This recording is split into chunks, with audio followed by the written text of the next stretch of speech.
Commander Kexthara stood on the bridge of the Starweaver, watching the stars through the crystal viewing screen.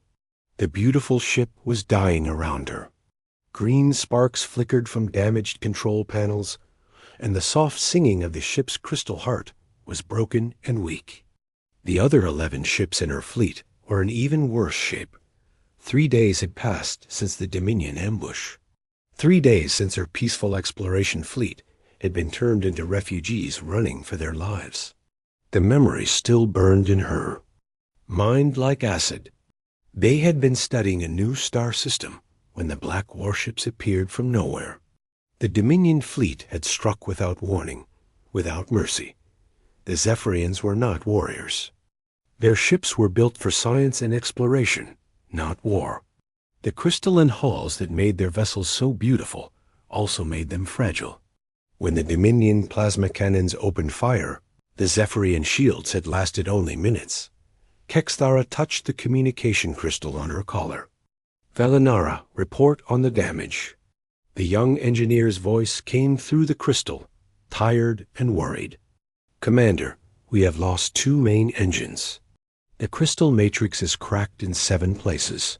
We can still fly, but not fast. The jump drive is completely dead." Kexthara closed her eyes. Without the jump drive, they could not travel faster than light. They were trapped in this empty corner of space, weeks away from any help. The nearest Zephyrian outpost was 23 days away. At their current speed, they did not have 23 days. What about the other ships? She asked. The moonbeam lost her entire engine section. The gentle current is leaking atmosphere. The Star Dancer's crystal heart is failing. "Commander, I do not think half-hour. Ships will survive another battle." Kexthara walked to the central display, where a 3-dimensional map showed their position. They were hiding in an asteroid field, using the rocks to block enemy sensors. But it was only a temporary solution. The Dominion had tracking devices. They would find the fleet soon enough. She looked at the list of ships and their passengers. Nearly 10,000 Zephyrians were depending on her. Families with children, scientists and artists. The last survivors from 3 colony worlds that the Dominion had already conquered. If she failed, the Zephyrian culture would die with them. The Dominion did not kill their prisoners. Death would have been kinder. They made slaves of entire species, forcing them to work in mines and factories until they died of exhaustion. The lucky ones were used as servants. The unlucky ones became experiments in Dominion science labs. Lieutenant Mordai approached her station. His blue skin was pale with worry. "Commander, we are receiving distress calls from the outer ships. Many. Families are asking when we will reach safety." Kexthara felt the weight of command crushing down on her shoulders. She had been trained as an explorer, not a military commander. Her job was supposed to be discovering new worlds and making contact with alien species. Instead, she was trying to keep her people alive in a war they never wanted to fight. "Tell them we are working on a solution," she said. It was not really a lie. She was working on a solution. She just did not have one yet. The bridge door opened with a soft chime.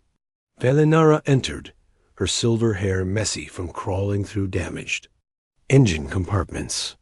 She carried a data pad in her 4-fingered hands.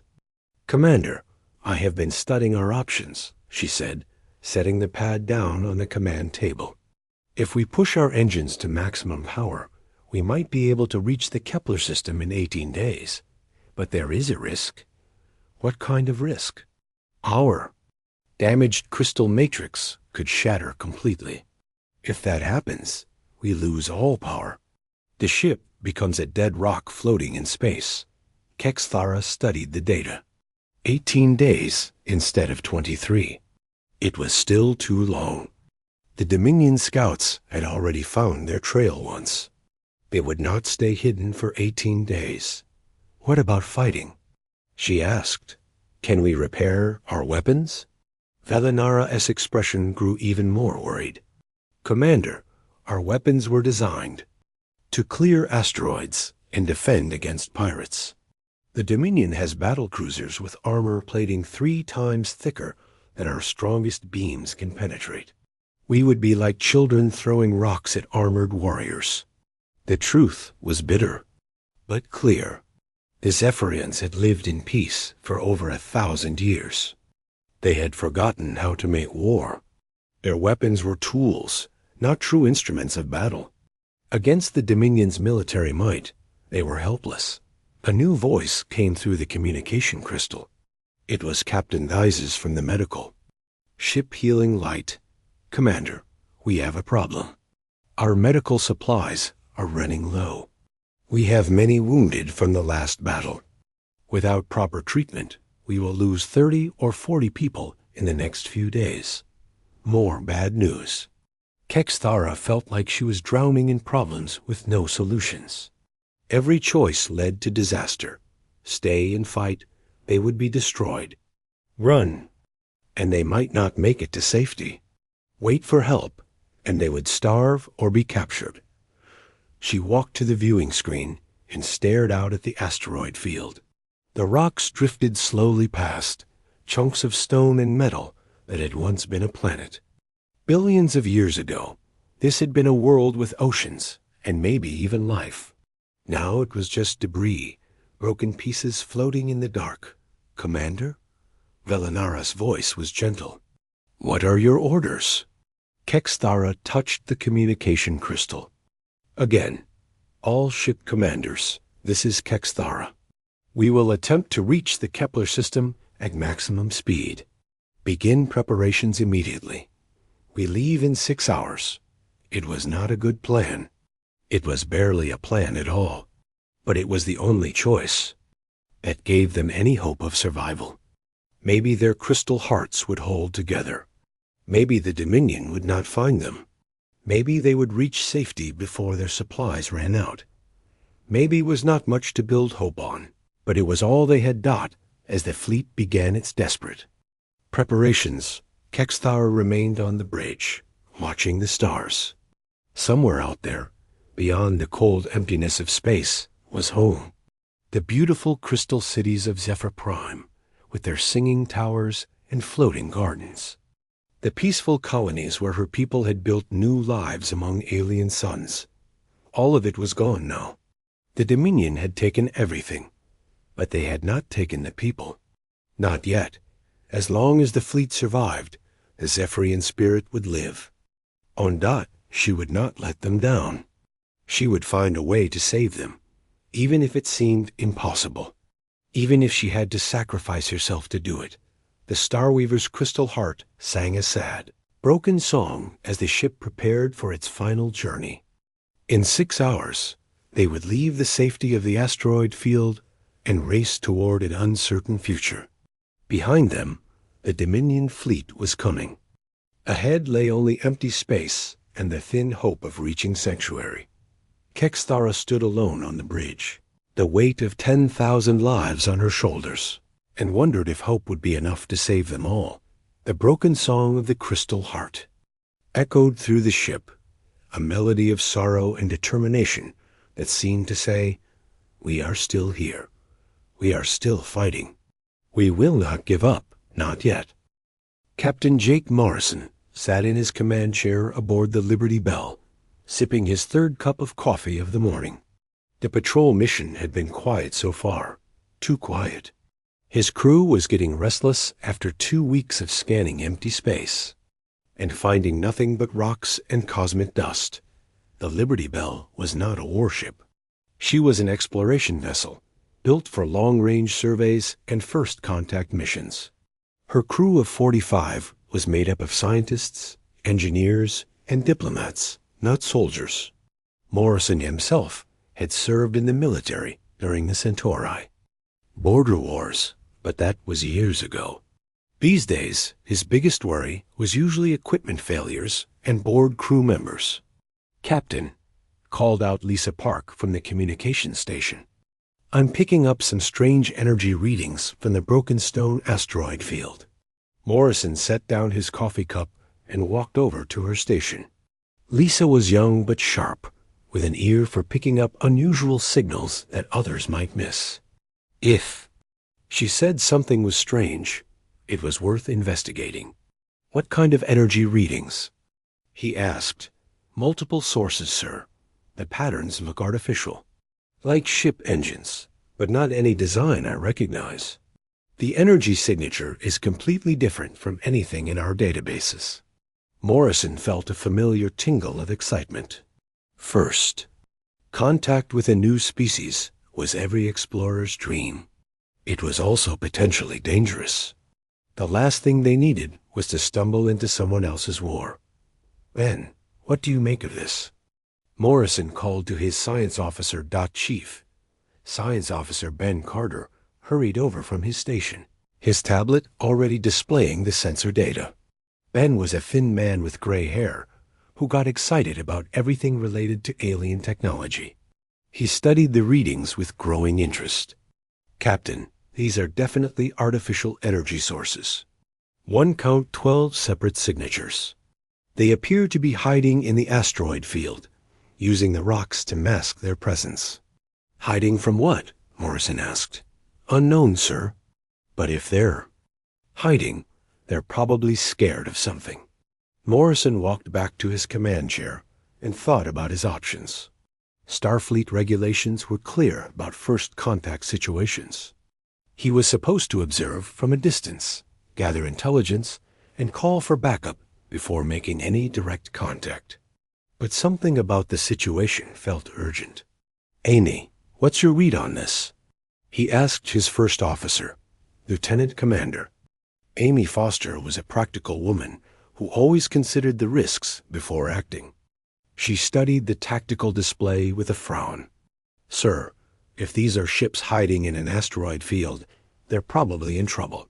The question is whether we want to get involved in their problems. Morrison nodded. It was a fair point. But he had not joined Starfleet to ignore people in need, no matter what species they were. Lisa, can you try to establish communication with them?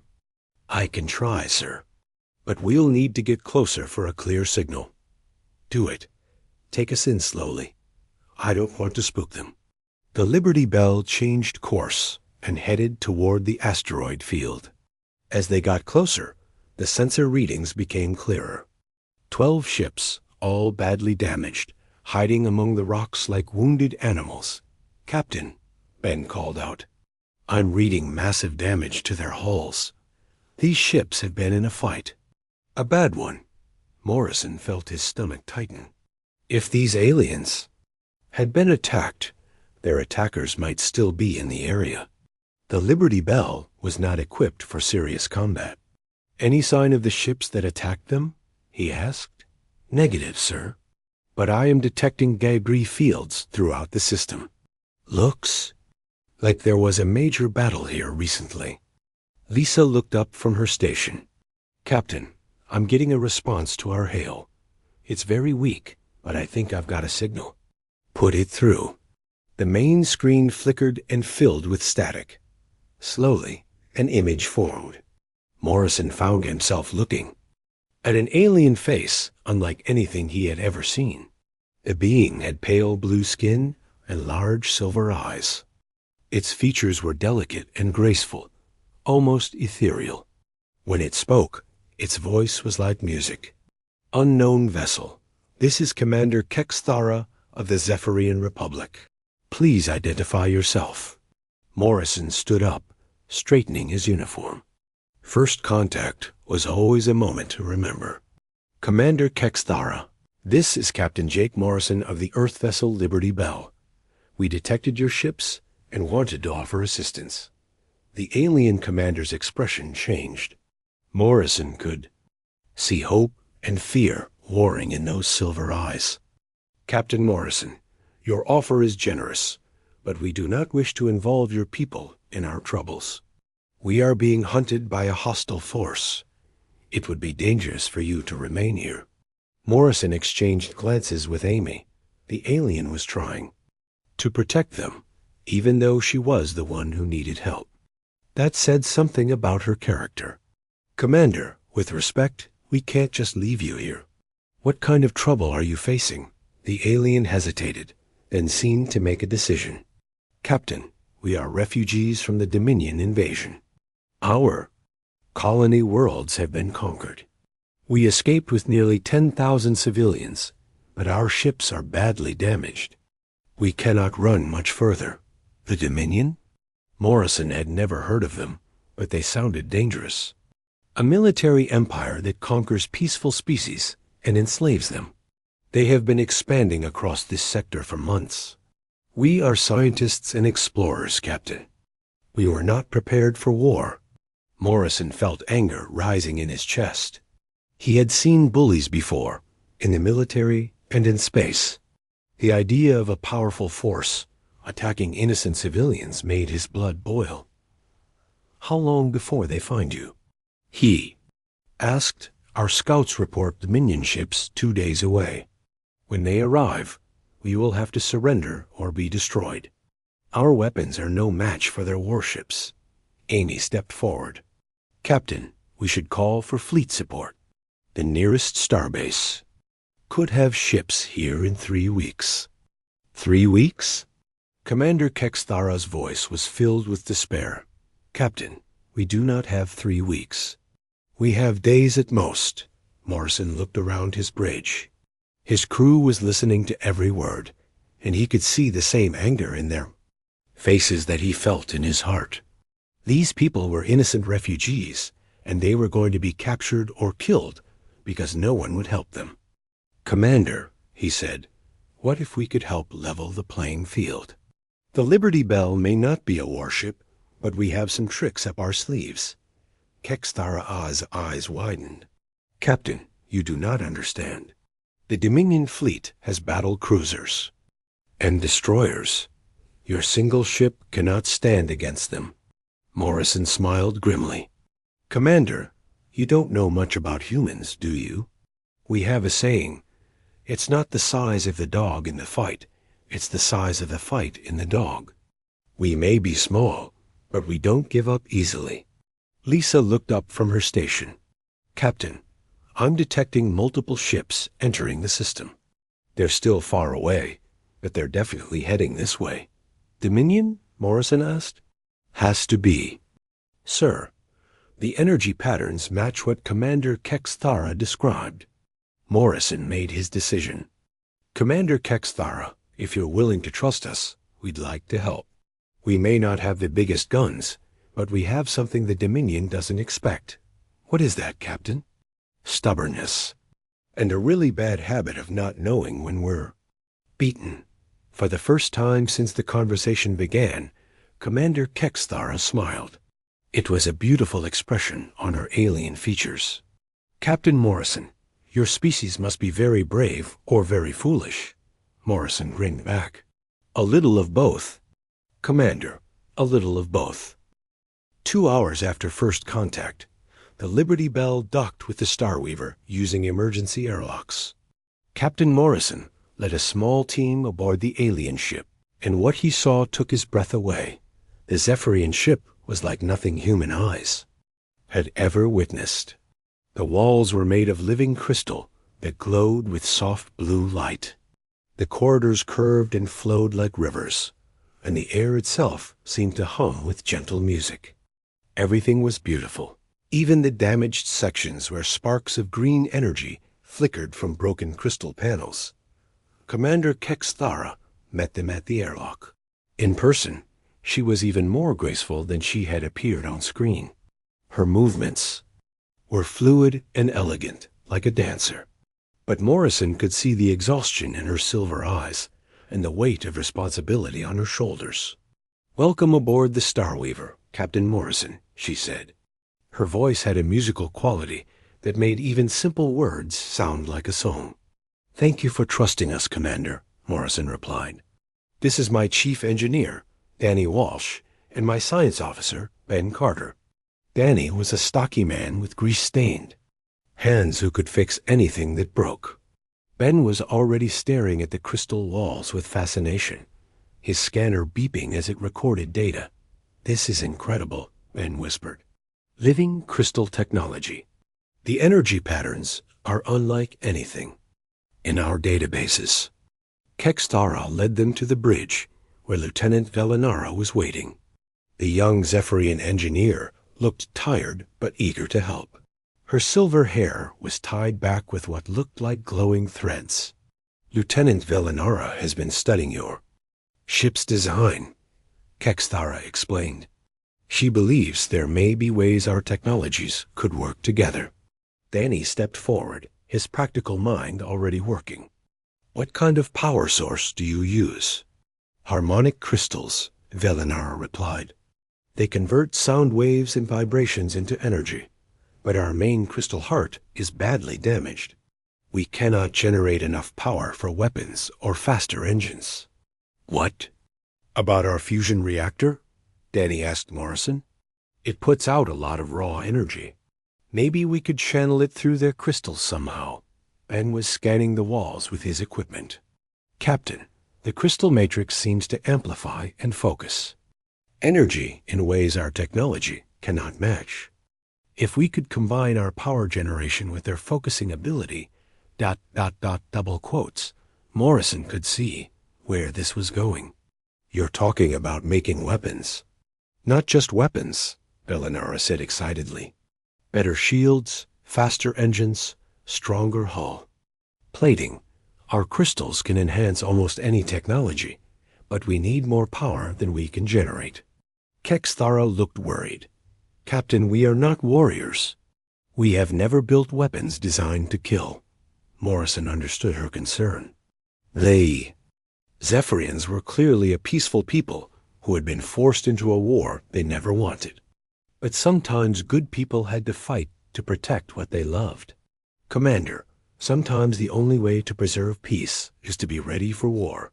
We're not talking about building weapons to conquer others. We're talking about building weapons to protect innocent lives. Danny was already examining the damaged crystal panels. This stuff is amazing. Look at this, Captain. These crystals don't just conduct energy. They actually improve it. A laser beam that goes through one of these crystals comes out twice as powerful and 3 times more focused. Ben nodded enthusiastically. And their shield technology works on completely different principles than ours. They create energy barriers by harmonizing multiple frequencies. If we could combine that with our deflector technology, Morrison felt a spark of hope. Maybe they could level the playing field after all.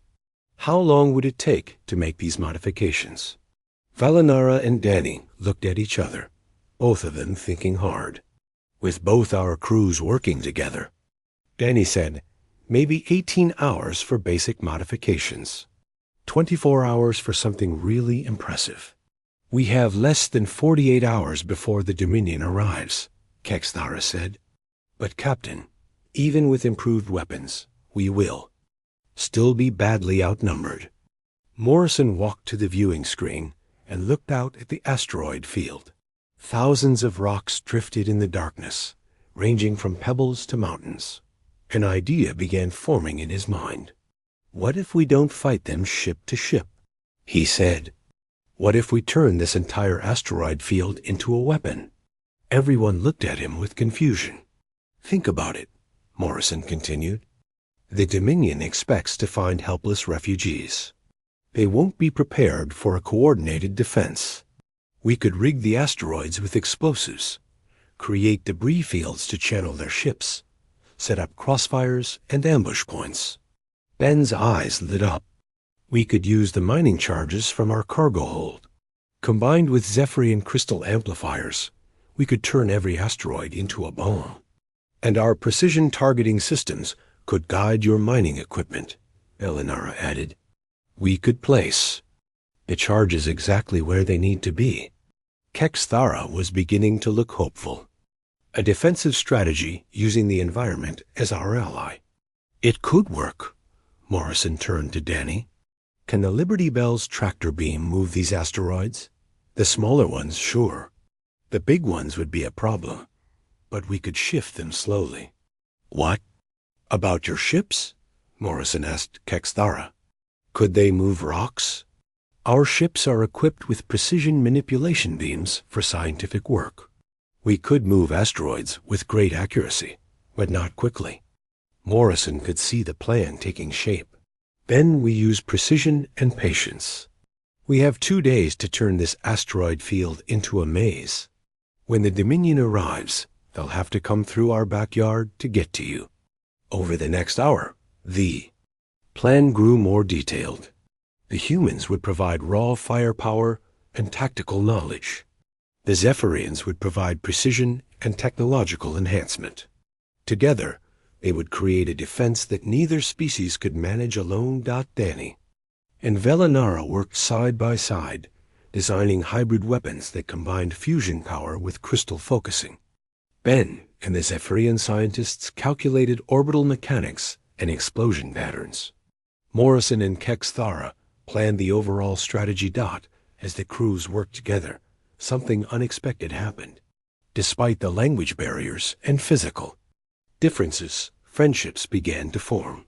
Dr. Helen Ross, the Liberty Bell's medical officer, worked with Zephyrian healers to treat wounded refugees. She discovered that Zephyrian medicine used harmonic frequencies to accelerate healing, while human medicine used drugs and surgery. We could learn so much from each other, Dr. Ross told Morrison during a break. Their healing techniques could revolutionize human medicine. Kevin Price, the Liberty Bell's tactical officer, was amazed by Zephyrian sensor technology. Captain, their sensors can detect individual heartbeats from 50 kilometers away. They can tell the difference between species by their biorhythms. Meanwhile, young Zephyrian scientists listened with fascination as human crew members told stories of famous battles and impossible victories. They had never heard of humans before, but they were quickly learning that these strange aliens had a talent for fighting against overwhelming odds. Your species is remarkable, Velinara told Danny as they worked on a crystal-enhanced fusion cutter. You make weapons out of mining tools and turn asteroids into fortresses. Do all humans think this way? Danny grinned. Pretty much. We're good at making the best of bad situations. As the day wore on, both crews began to see each other not as aliens, but as friends and allies. The Zephyrians admired human determination and creativity. The humans were amazed by Zephyrian technology and wisdom. Commander Kexthara found herself talking with Captain Morrison about their different cultures. She learned that humans had fought many wars, but had also created great art and music and literature. Morrison learned that Zephyrians had lived in peace for 1,000 years, building cities that sang and gardens that floated in the sky. Your people and mine are very different, Kexthara said. But perhaps that is why we work well together, Morrison nodded. Different strengths covering different weaknesses. That's what makes a good team. As the first day of preparation ended, both crews looked out at the asteroid field with new eyes. Tomorrow, they would begin the work of turning rocks into weapons and empty space into a battlefield. The Dominion was coming, but they would not find helpless victims. They would find something new in the galaxy. Two species standing together, ready to fight for what was right. The Dominion fleet arrived exactly when the sensors predicted. 24 black warships dropped out of hyperspace at the edge of the broken stone asteroid field, their hulls gleaming like deadly metal insects. At their center loomed the massive Dreadnought Subjugator, a ship designed to break the will of entire worlds. Captain Morrison watched the enemy fleet from the Liberty Bell's bridge, hidden deep inside the asteroid field. Around him, his crew worked quietly at their stations. The ship felt different now, modified with Zephyrian crystal technology that made everything glow with soft blue light. Captain, Lisa Park whispered from communications. I'm picking up their transmissions. They're demanding the Zephyrians surrender immediately. Morrison looked at the tactical display. The Dominion ships were spreading out, preparing to sweep through the asteroid field. They moved with the confidence of predators who had never faced real resistance. Any response from Commander Kexthara? He asked. She's following the plan. Sir, no response at all. Morrison smiled grimly. Let the Dominion wonder what was happening. In a few minutes, they would find out. Commander Vexter stood on the bridge of the subjugator, studying the asteroid field with cold eyes. He was a veteran of dozens of conquests, and he knew how to break the spirit of those who opposed the Dominion. The key was overwhelming force applied without mercy. Status report, he commanded.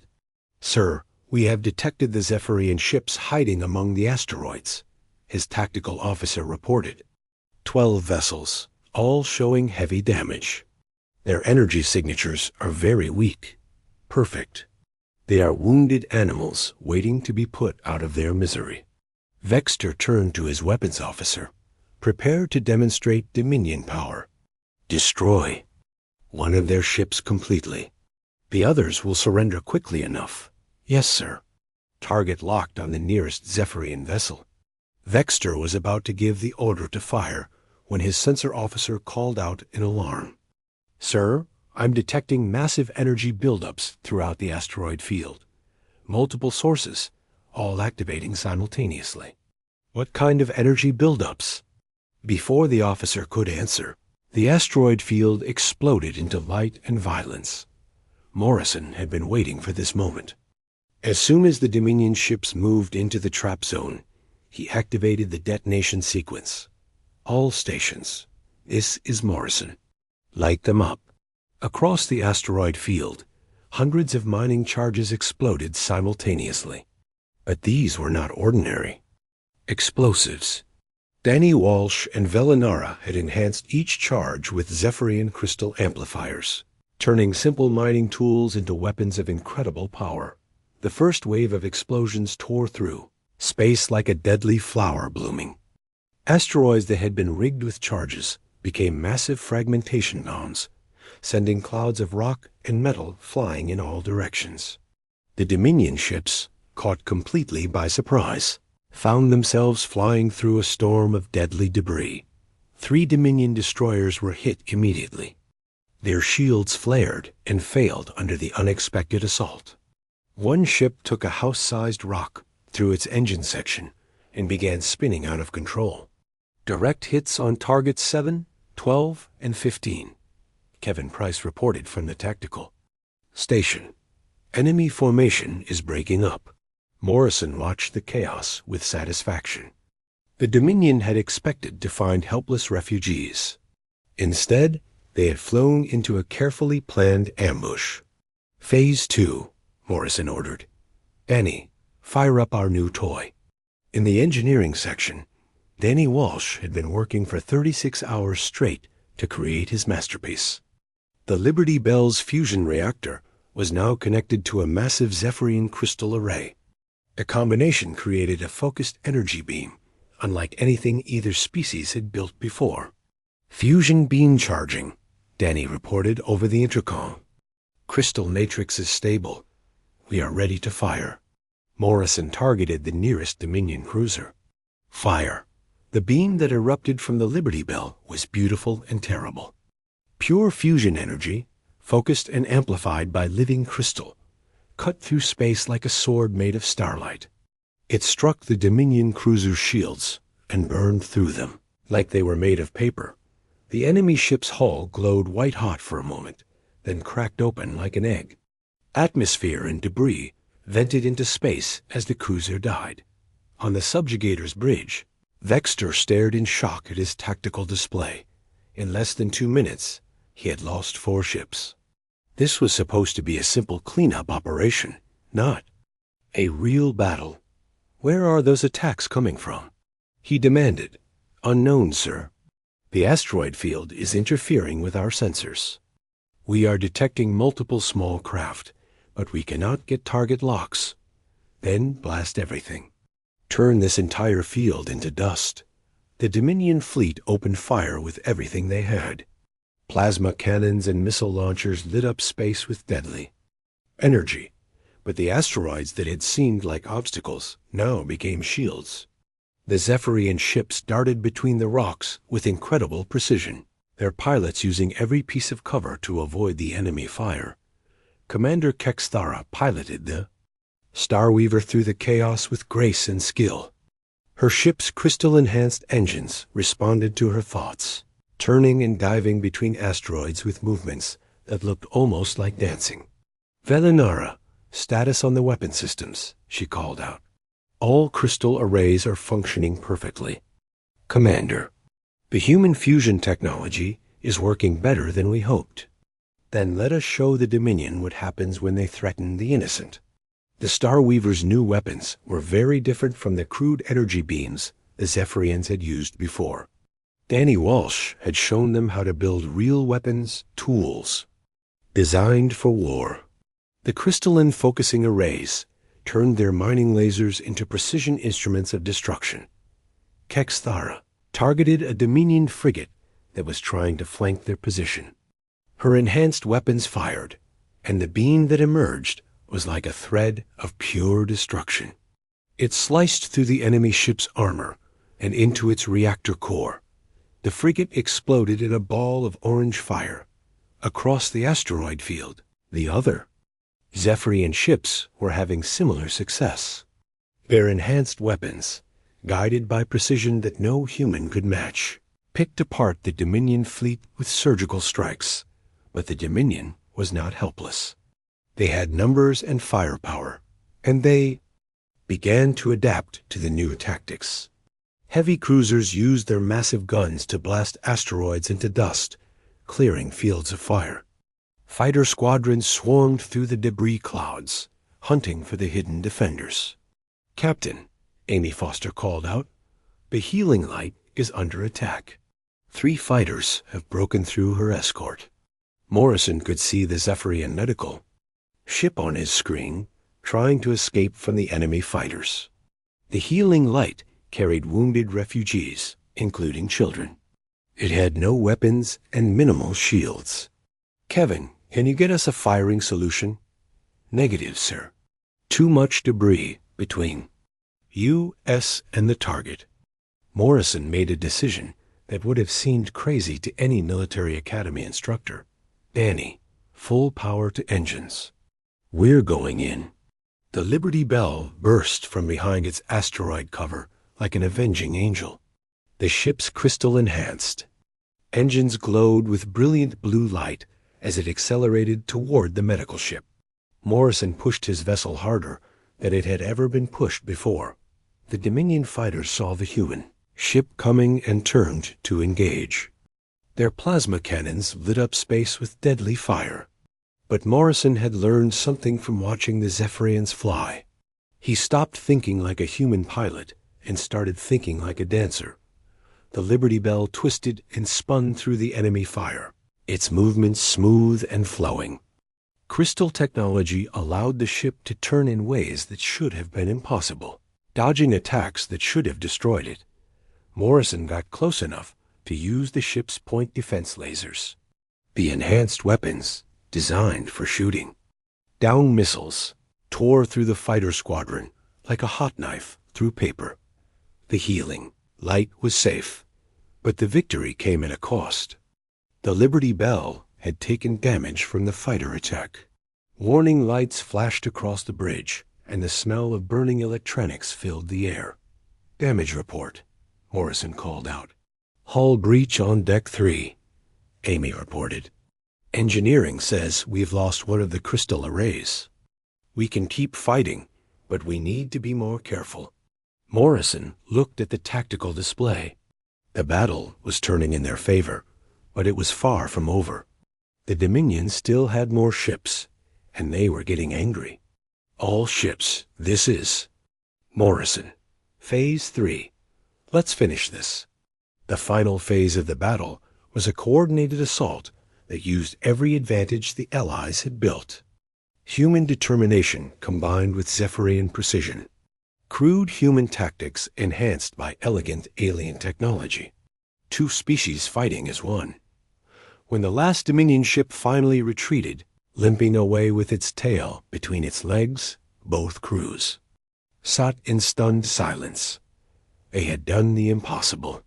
They had won, But as Morrison looked at the debris field that had once been enemy ships, he knew this was just the beginning. Word of this battle would spread.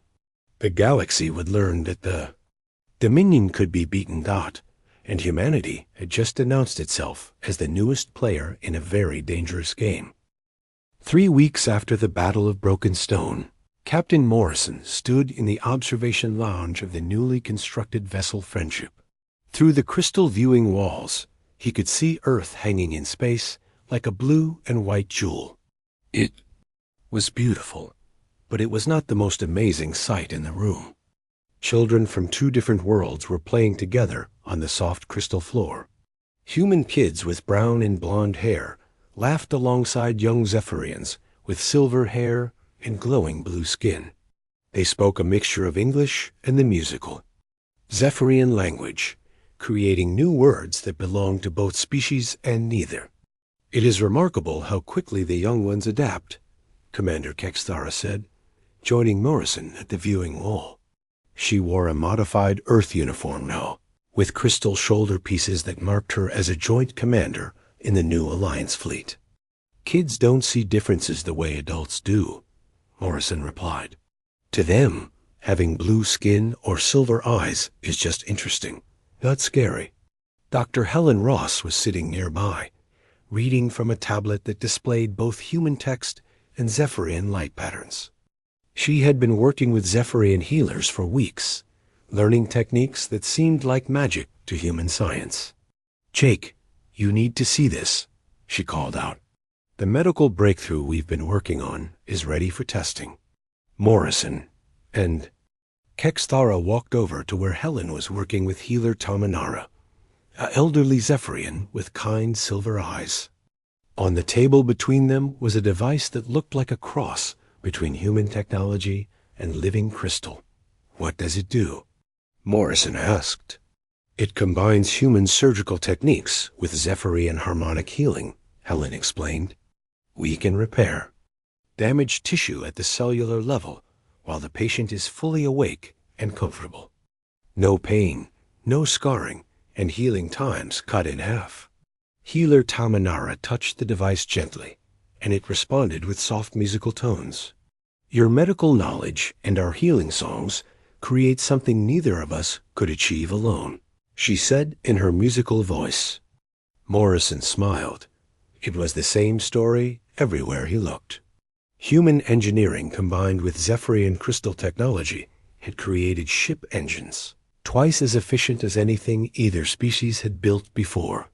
Zephyrian sensors enhanced with human tactical software could track threats across entire star systems. Even the food in the ship's cafeteria was better. Combining Earth spices with Zephyrian harmony fruits, Lieutenant Danny Walsh entered the lounge, his uniform still stained with the honest grease of a working engineer. He was grinning like a man who had just discovered fire. "Captain, you have to see what Velinara and I just finished," he said. "The new jump drive is ready for testing."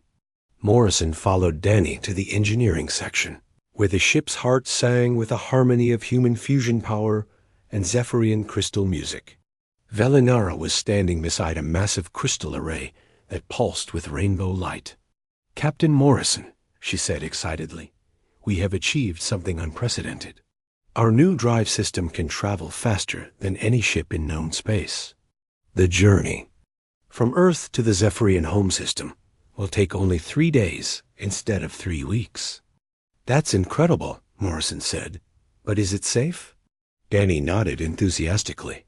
"We've run every test we can think of. The crystal matrix stabilizes the fusion field in ways we never imagined possible. It's not just faster, it's actually safer than conventional jump drives." Morrison looked at the beautiful machinery around him. Human practicality and Zephyrian elegance had created something that was both functional and artistic. The engine room looked like a cathedral made of light and sound. "When do we test it?" he asked. "Tomorrow, if you approve," Velinara replied. "We will make the first jump to the Kepler system, where Zephyrian refugees are still waiting for rescue." Morrison felt a familiar excitement. Every day brought new discoveries, new possibilities. The alliance between humans and Zephyrians was creating wonders that neither species had dreamed of alone. A soft chime indicated an incoming message. Lisa Park's voice came through the ship's communication system. "Captain Morrison, Commander Kexthara, please report to the bridge. We're receiving a priority transmission from Starfleet Command." Morrison and Kexthara hurried to the bridge, where Lisa was working at her enhanced communication station. The Zephyrian crystal arrays had improved human communications beyond all recognition. They could now talk clearly across distances that had once been impossible. "Put it through," Morrison said. Admiral Patricia Wong appeared on the main screen. She was a stern woman with gray hair and serious eyes, but Morrison could see excitement in her expression. "Captain Morrison, Commander Kexthara," she said. "I have news that will interest you both. 3 more species have contacted us requesting help against the Dominion. The Andrali, the Melody, and the Kethvar are all facing invasion." Morrison felt his heart race. The galaxy was bigger than anyone had imagined, and it was full of people who needed help. "What kind of help are they requesting?" Kexthara asked. "The same kind you provided to the Zephyrians," Admiral Wong replied. "They've heard about the Battle of Broken Stone. Word is spreading that the Dominion can be defeated, but they need allies who are willing to fight." Morrison looked at Kexthara. 3 weeks ago, she had been a peaceful explorer who had never fired a weapon in anger. Now she was a proven commander, who understood that sometimes good people had to fight to protect what they loved. "Admiral," Morrison said, "the Friendship is ready for her first mission."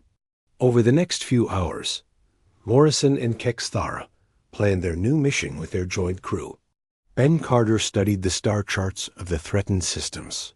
Kevin Price analyzed Dominion attack patterns. Dr. Ross prepared medical supplies for 3 different alien species. The ship that would carry them was unlike anything the galaxy had ever seen. The Friendship combined the best of human and Zephyrian technology, but more importantly, it represented something new, the idea that different species could work together as equals. The hull was made of human composites strengthened with Zephyrian crystal matrices. The engines combined fusion power with harmonic amplification. The weapons could punch through any known armor, but they were designed for defense, not conquest. As the ship prepared for its first jump, Morrison walked through the corridors and marveled at what they had built. Human crew members worked alongside Zephyrian engineers. The ship's computer spoke in both languages. Even the lighting was a compromise between human brightness and Zephyrian musical illumination. "Captain," Velinara called out from the engine room, "we are ready for jump." Morrison made his way to the bridge, where both human and Zephyrian crew members sat at stations designed for 2 species. The command chairs were side by side, representing the equal partnership that made everything possible. "All stations report ready," Amy Foster announced. "Navigation is locked on the Andrali system," Ben Carter added. Morrison looked at Kexthara. "Ready to make history, Commander?" "With you, Captain Morrison, I believe anything is possible." Morrison activated the ship's communication system. "All hands. This is Captain Morrison. Today we begin something new. We are not just exploring space anymore. We are building a future where different species stand together against those who would harm the innocent. We are proving that cooperation is stronger than conquest." He paused, looking around the bridge at faces both human and alien, all united in common purpose. "Velinara, engage the jump drive." The Friendship leaped into hyperspace with a sound like singing crystals and roaring fire. Behind them, Earth grew smaller until it was just another star. Ahead lay the unknown, full of new species to meet and new friends to make. The ship carrying hope to the galaxy was crewed by 2 species, who had learned that their differences made them stronger, not weaker. They were explorers and warriors, scientists and defenders, human and Zephyrian. They were something new in the galaxy. They were proof that the future belonged not to conquerors, but to those who chose to stand together.